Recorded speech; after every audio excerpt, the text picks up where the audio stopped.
calls to ban the unvaccinated from going to restaurants. Let's have a look. Hello everyone, Florian.Heise here, and welcome to another episode of HeiseSays. Grab your stein of coffee. Let's have a look at this frustrating article from news.com.au. Quarter of Australian restaurants in this survey and cafes would like the option of not serving unvaccinated customers. Now, here we go. There's a few points here. Do we want to create a society where you can choose to discriminate wholeheartedly on medical procedures, on a political affiliation, on hair level? What do we want? Or do we want a society where we don't want to discriminate against these things? Do we want the state to come and implement laws to ensure people have equal access to a range of things, and that businesses, individuals, and the government doesn't discriminate? That's the question. Because you can go two ways. Because this is starting down a very, very messy road. What are you gonna? You're gonna have to show that you have been vaccinated or show that you haven't been unvaccinated. I mean, this is just not the type of Australia that I want to live in, to be quite honest. We don't even need vaccine passports, guys. Just print out your Medicare log of vaccinations. You know, that's it. Much cheaper than, tech idiots selling something. So, more than half of the Australian restaurant and cafe owners say they are concerned about serving unvaccinated customers if COVID-19 was eventually to run rife, and a quarter want the option of refusing service to the unvaxxed. The prospect of unvaccinated Australians, this is us versus them rhetoric that we're seeing here. Why is this even being put forward in a bloody newspaper? Where's the counter? Let's see if there's a counter argument here. Look at this. This is a bullshit survey from Deliveroo. The prospect of unvaccinated Australians not being able to pop out for a feed is one of a number of findings in a snapshot of the nation's hospitality industry that also found less than half of restaurants were positive about the immediate future of the industry. I'm surprised it's even that many. The government can lock you down in an instant. And of course, the article is focusing on blaming the unvaccinated. Notice how we're seeing this again and again. And guys, I'm not an anti-vaxxer, okay? But you have to respect the right of people to make choice. We're meant to be in a free, bloody society here. What's going on?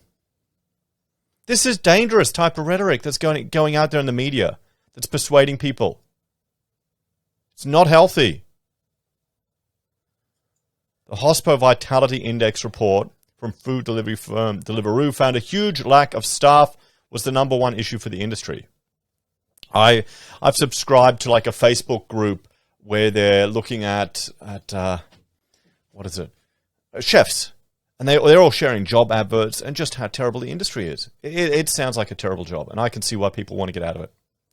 One cafe owner in Melbourne told news.com.au it had taken him a month to find a barista, and in some cases he'd been forced to up wages to get skilled people on board. Who cares? I don't give a crap. Oh no, a business has to up wages. That's what happens, guys. Okay? Supply and demand. But you got to have it both ways. The problem is when you throw a minimum wage in there, you limit the market. So then you get all this dead, people that don't have the skills to even learn to step in and get jobs. Restaurants, cafes, uncertain about the future. Yeah, I mean, this would be a nightmare. This is one of the industries I really feel sorry for. They can't work from home. They can do this quasi-delivery garbage, which they probably make no money on. Some of them, I bet you're making a loss on every meal. Overall confidence in the hospitality industry has fallen since the same survey in January, but it's still higher than August 2020 when Melbourne was in its mega lockdown. But Deliveroo Chief Executive Ed McManus told news.com.au that the current research was done prior to any of the recent lockdowns, which at one point saw restaurants closed for in-person dining in 3 capitals. There's been a decline in confidence, but if surveyed right now, things would be even worse, he said. It's been a very difficult situation for operators, both financially and from a mental health standpoint. And when I speak to restaurant owners, the majority think I'm hearing is even with growing vaccination rates, there's uncertainty about the future. So this just sounds like desperation, everyone. This sounds like desperation, but this is the problem. Desperation fear, just wanting to get back to normal, is where people start to make compromises. They'll go, okay, just get that passport, just this one medical procedure, just let everyone know about that. And I've been speaking to some people, they don't give a shit if other people know if they're vaccinated or not. They'll happily just show it because they don't really care. But that should be someone's choice. It shouldn't be forced. So the question really is, with all of this, where do we want our society to go? Do you want to have an authoritarian state where people can blanketly ban those who are vaccinated or unvaccinated? Or do you just want to open up and allow discrimination and then let the market decide? Because that'll decide pretty bloody quick. If someone's been a self-righteous prick in their business and won't want a certain person in there, well, that'll spread pretty quick. Maybe that's the solution. That'll be interesting to see what happens there. But the problem is then you get discrimination against different groups. And that will exacerbate the tribalistic issues in a multicultural society. And then, well, we all know what happens. Well, I hope we all know what happens. People don't learn history anymore. Look, younger guys, we've got some younger people watching. Look up Yugoslavia. So, the option to not serve the unvaxxed. A notable finding in the report was that which was produced after feedback from 439 delivery restaurant operators countrywide, was that 53% of outlets were concerned about serving unvaccinated customers, and 24% would like the option to not serve anyone who had not been vaccinated should there be a future outbreak. Okay, future outbreak. Then you blame it all on them. Currently, only 14% of Australians have had 2 jabs. But an eventual plan by the government is that restrictions will be lessened once vaccination rates rise high enough. What is that number? What number? Where's the press release saying once we hit a certain percentage? A move that will inevitably lead to the virus circulating. Well, there you go. It's not really surprised that some people working in the front line might want the confidence to know that the people they're serving has had 2 shots, said Mr. McManus. Why? Why? If you're working there and you choose to get the vaccine, why are you worried? Everyone's talking about a vaccine passport for travel in different countries, but is there a version of the vaccine passport that allows you to go to sporting events where there'll be crowds or to attend a restaurant? There are not questions for today because right now we need to get the vaccination rates up, but that's something I think we'll need to consider as a society. He's right. It is something we need to consider. I'm concerned that it'll create a rift in society and you have a marginalized group that will be blamed for any of the woes of society. House prices are too high. It's the unvaxxed, Oh, wages aren't growing up. It's the unvaxxed. Haven't we heard this all before in the past? That's the problem with this type of thinking, everyone. And I'm hoping this is just the desperations of a minority, but we need to understand where this type of rhetoric, this type of discussion, these type of requirements can lead. What if, okay, you don't want to be served by anyone who's ever had, Hep B or something? Where all the, you got everyone in the hospitality industry needs to be fired if they've ever been sick. This is just, where this can lead is terrible. Morgan Hepworth of Melbourne's Bistro Morgan, which is known for its precariously stacked donuts with ingredients like creme brulee, Kinder Bueno cheesecake. Yeah, okay. What they're making is probably going to kill more people than anything. We've got a obesity epidemic that increases your hospitalization rates from this illness by 40 points. How about we put scales at every one of these shops and you can't serve anyone who's overweight because they could be at risk, a health risk. There you go. If we're going to go full authoritarian, let's do it bloody properly, okay? Not this soft, wishy-washy stuff. People don't understand where this can lead. It's all nice and friendly and, oh, it's only this little thing. But it's the first steps, everyone. Hopefully I'm completely overreacting to this. And I'm just being triggered and hypersensitive to it due to my cultural heritage. That's what I'm hoping is happening here. However, the pastry wunderkind, who opened his Windsor bakehouse 5 years ago when he was just 15, said it would be tricky to enforce because even now some people refuse to wear masks or even sign in via their phones. Yeah, a lot of people are subtly just being disobedient. It's a very fine line between showing respect to the customer and also ensuring that we're trying to follow the health advice, he said. I would imagine the vaccination situation would be on a similar line. Mr. Hepworth said that would put staff at the mercy of obstreperous customers.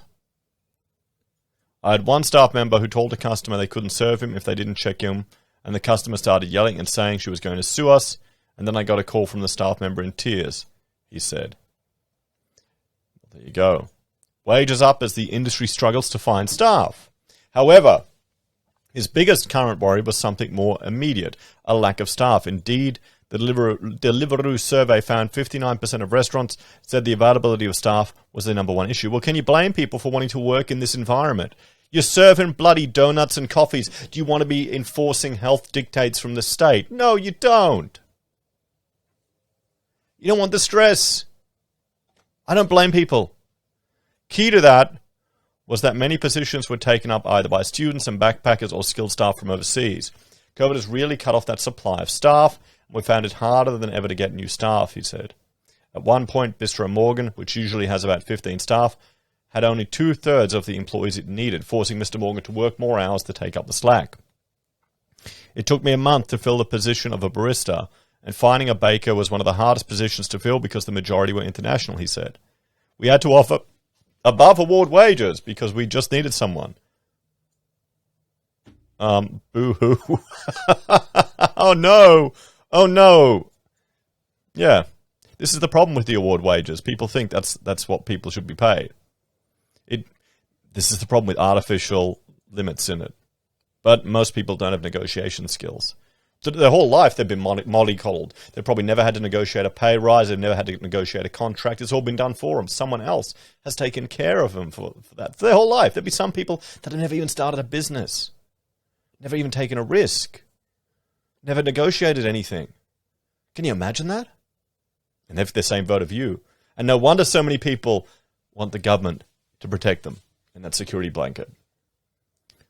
So employment website Seek stated it had 50,000 hospitality jobs available in May on its site alone. Deliveroo's Mr. McManus said he'd heard there were now 100,000 positions in the industry going vacant. The businesses that were currently succeeding, said Mr. McManus, were those that were making delivery a core part of their offer. You go back 3 years and delivery was probably just an add-on to a restaurant's business, and many owners didn't change anything about what they did, he said. Now what we're starting to observe is that restaurant owners who have really embraced delivery are changing their setup, which can be simple things like separate entrances for riders. Yep. The pandemic, he said, has only increased this trend, but in the end, the only way out of it is the same as everyone. A vibrant restaurant culture is such a big part of Australia. I think it's almost patriotic to get vaccinated as soon as you can. Come on. Maybe. Can you blame people for being hesitant with everything that they're seeing? Here's one thing that's a little different too. We've never had a large global vaccine rollout with access to this much information. And that's the best chance we have to open up the economy. Now, I want to draw attention to probably something completely overblown and not something to worry about, I'm hoping. But a viewer highlighted this, and I think it's just something we need to be aware of. The 10 stages of genocide. Number 1, classify people are divided into us and them. I think we're at that point right now, aren't we? At least that's the danger. That's the feeling I'm getting from this. Recessions are the potential for a second recession is being blamed on unvaccinated or low vax take-up, guys. Symbolization. People are forced to identify themselves. Number 3, discrimination. People are begin to face systematic discrimination. 4, dehumanization. People equated with animals, vermin, or diseases. 5, organization. The government creates specific groups, police, military, to enforce the policies. 6, polarization. The government broadcasts propaganda to turn the populace against the group. 7, preparation. official action to remove, relocate people. 8, persecution, beginning of murders, theft of property, trial, massacres. 9, extermination, wholesale extermination of the group. It is exterminated and not murdered because the people are not considered human. And 10, denial. The government denies that it has committed any crime. Now, here's the thing.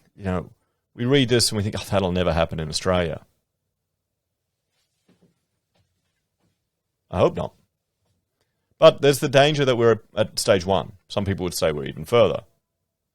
But this is why you don't want to have us versus them. This is why these harmless discussions and little sacrifices you make to keep your business going and to get back to normal can be the stepping stones on a road or a journey that we don't want to go on. So you've got to agitate. You've got to be loud. You've got to let people know that this is unacceptable. That you don't want to live in Australia where people are discriminated against based on a medical procedure they've had. Or decided not to. What do you think, everyone? I mean, we're already at a point there. Australia is a very discriminatory society in many ways. And I'm not talking the woke racist garbage that people believe happens. I'm talking about our government. Remember when the Commonwealth government did an experiment, removed all the identifying features of candidates, and they'd noticed, oh, wait a minute, all these people offered these high civil servant jobs, or men, or white men, not the diversity that we normally get. Wonder why that was. You've got, Labour with completely sexist policies that they're putting forward and wanting to implement quotas everywhere. So yeah, we're used to discrimination, guys. It's part of the Australian way, at least now. It's something we need to watch because it's dangerous. And maybe I'm just overreacting and getting slightly triggered, but it's something that needs to be taught. As always, thanks for watching. Like, share, subscribe to the channel. Let me know your thoughts and opinions on this one in the comments down below. If you're a fan and enjoy the content I create here, there are a few ways you can support us. You can join us on YouTube or Patreon. Sign up for SelfWealth or Stake. Use our affiliate links at Amazon, eBay, Independent Reserve or AussieBroadband. Buy our merch from HeiseSays. Use Gold Pass from the Perth Mint or support us via PayPal. Take care and I'll see you next time. Bye for now.